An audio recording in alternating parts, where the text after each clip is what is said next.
नमस्कार दोस्तों, स्वागत है आपका हमारे YouTube चैनल साहित्य सुधा में। दोस्तों, हमारे इस चैनल के माध्यम से हम हिंदी विषय से UGC नेट JRF की परीक्षा की तैयारी कर रहे हैं।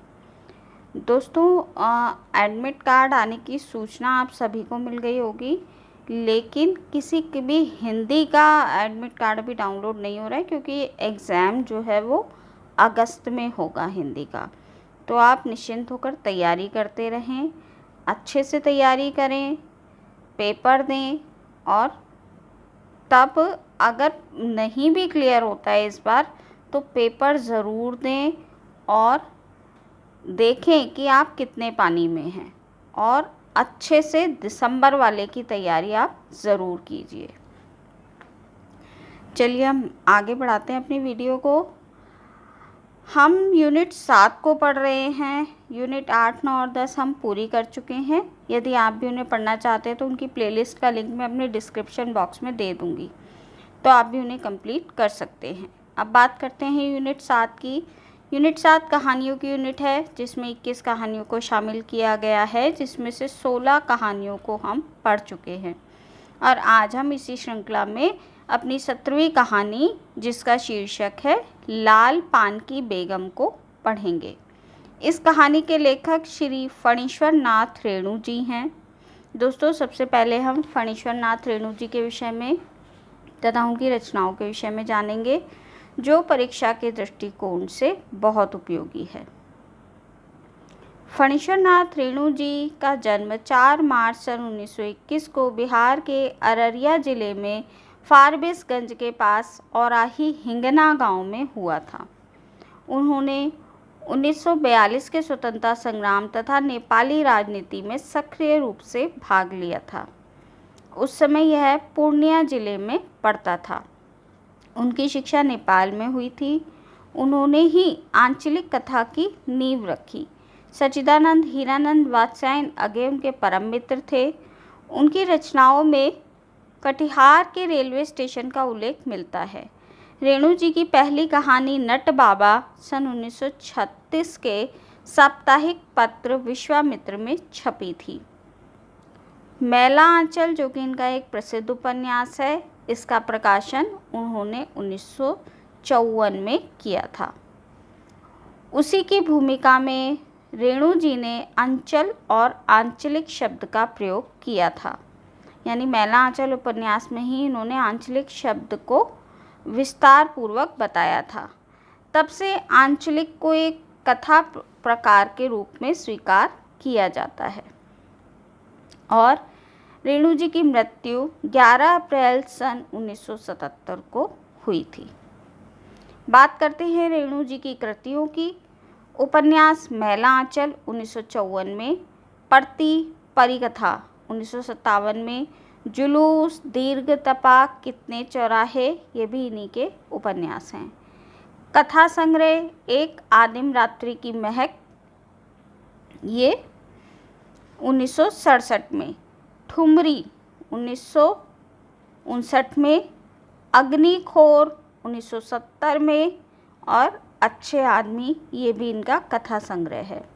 रिपोतराज भी इन्होंने लिखे हैं। ऋणजल धनजल 1975 में, नेपाली क्रांति कथा, वन तुलसी की गंध, श्रुत अश्रुत पूर्वे।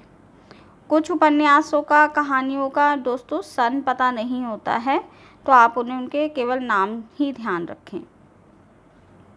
इनकी जो प्रसिद्ध कहानियां हैं वे हैं मारे गए गुलफाम या तीसरी कसम, एक आदिम रात्रि की महक, लाल पान की बेगम, पंचलाइट, तबे एकला चलो रे, ठेस, संबदिया, ये इनकी प्रसिद्ध कहानियां हैं। अब बात करते हैं आज के विषय की। हमारी कहानी लाल पान की बेगम। लाल पान की बेगम 1957 में भावात्मक शैली में लिखी गई एक आंचलिक कहानी है।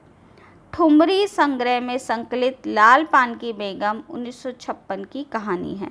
दोस्तों, इससे पहले हमने जो कहानी पढ़ी थी तीसरी कसम रेणु जी की, वो भी ठुमरी संग्रह में ही थी, और ये लाल पान की बेगम कहानी भी ठुमरी संग्रह में ही संकलित है। यह इलाहाबाद से प्रकाशित कहानी पत्रिका के जो पत्रिका का नाम था वे भी कहानी ही था। कहानी पत्रिका के जनवरी 1957 के अंक में प्रकाशित हुई थी।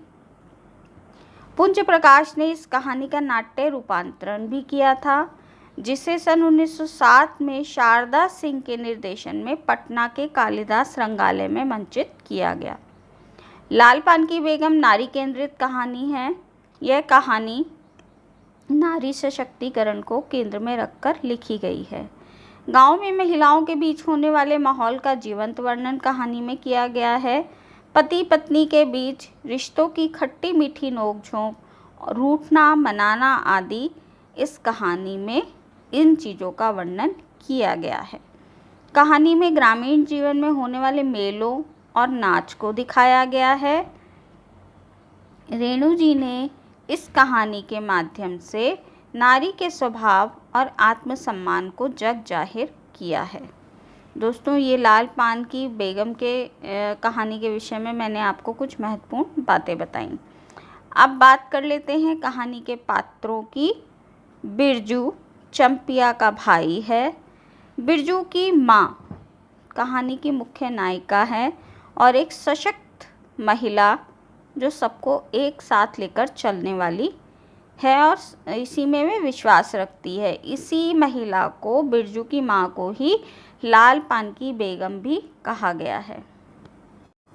बिरजू के पिता एक डरपोक किस्म के आदमी हैं जो अपनी चाह को हमेशा दबा कर रखते हैं। चंपिया बिरजू की बहन है। मखनी या भवानी फुआ पड़ोसी हैं ये, इनका कोई भी नहीं है। जंगी की पतोहू, यह एक मुँहज़ोर नवविवाहिता स्त्री है जो बिरजू की माँ से नहीं डरती है। ग्रामीण भी हैं इसमें कई, जैसे लारेना की बीवी, राधे की बेटी, सुनरी, सहुआइन, ये इसमें ग्रामीण हैं अन्य जो कहानी में आए हैं।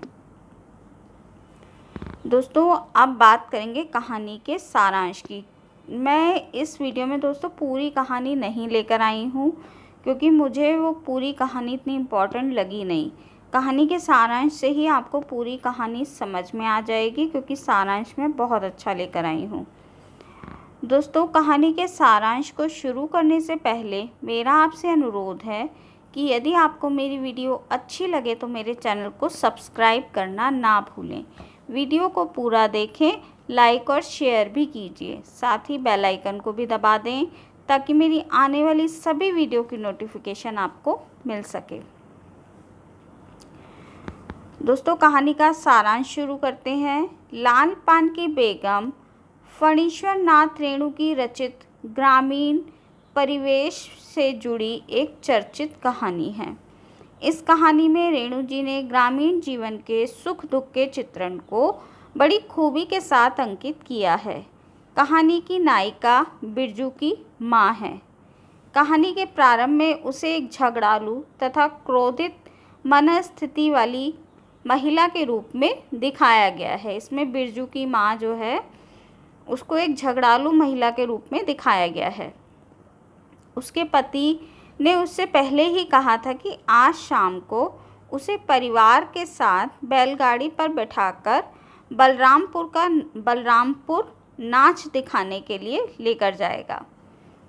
उस दिन मीठी रोटी बनेगी। परिवार के सभी लोग बढ़िया बढ़िया कपड़े पहनकर नाच देखने चलेंगे। वहाँ पर एक मेला लगा हुआ था बलरामपुर में, जहाँ पर वे सभी लोग बैलगाड़ी में बैठकर नाच देखने के लिए जाने वाले थे। भोली भाली बिरजू की माँ काफ़ी उल्लासित मनस्थिति में आज के इस नाच को देखने की तिथि और समय की प्रतीक्षा कर रही थी। अब वही दिन और समय आ गया है। सरल हृदया बिरजू की माँ शकरकंद उबालकर मीठी रोटी बनाने की तैयारी कर रही है। समय निकलता जा रहा है। बिरजू के बाप के पास तो बैल तो हैं पर गाड़ी नहीं है। बैलगाड़ी तभी बनेगी जब बैल के साथ गाड़ी भी होगी। तो बिरजू के बाप के पास केवल बैल है, गाड़ी वो किसी से मांग कर लाएगा। वह गाड़ी मांगने के लिए पास के गांव गया हुआ है। उसके लौटने में अनावश्यक विलंब हो रहा है। बिरजू की माँ का सब्र टूट रहा है, यानी बिरजू की माँ सब्र नहीं रख पा रही है। उसकी प्रतीक्षा की मनस्थिति अब क्रोध और खीज में बदल रही है। वह सहुआइन के यहाँ से गुड़ लेने गई और वहाँ से लौटी अपनी बेटी पिया पर यूं ही बिगड़ने लगती है। मखनी फुआ की पुकार भरी आवाज़ पर झल्ला कर उसे भला बुरा कह बैठती है। इस गुस्से की मनस्थिति में वह बेटे बिरजू और वहीं बंधी अपने बागड़ को भला बुरा कह बैठती है। यानी बिरजू की माँ देर होती देख गुस्से में है, क्योंकि बिरजू के पिता अभी तक गाड़ी लेकर नहीं आए हैं, इसीलिए वो क्रोधित होकर सब पे अपना गुस्सा निकाल रही है। बिरजू की माँ तुनक मिजाज है। वह गुस्से को उस मनस्थिति में अपने दोनों बच्चों को डांट फटकार कर भूखे सोने की आज्ञा दे देती है। वह अपने पति को भी कोसने लगती है।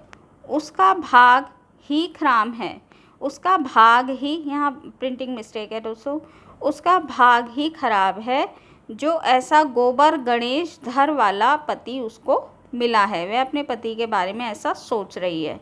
उसे कौन सा सुख और मौज दी है उसने। उसके मई ने कोलू के बैल की तरह खटकर सारी उम्र बिता दी। इसके यहाँ कभी एक पैसे की जलेबी भी लाकर नहीं दी। उसके खसम ने उसे रह रहकर अपने ऊपर भी गुस्सा आता है। वह भी कम नहीं है, उसकी जीभ में आग लगे। इस तरीके से बिरजू की माँ इतने गुस्से में है कि वो सब पर अपना क्रोध निकाल रही है और सबके बारे में गलत बातें अपने मन में सोच रही है। कुछ ही देर में बिरजू का बाप बैलगाड़ी लेकर आ जाता है। बच्चे अपनी माँ के साथ तो प्रतीक्षा में थे ही। बिरजू का बाप अपनी पत्नी से इस विलंब का कारण बताता है और उसे नाच देखने चलने के लिए तैयार कर लेता है। बिरजू की माँ सरल हृदय महिला है। उसका क्रोध तुरंत काफुर हो जाता है। बिरजू का बाप उसके उस रूप को एकटक देखता रहता है, मानो वह लाल पान की बेगम हो।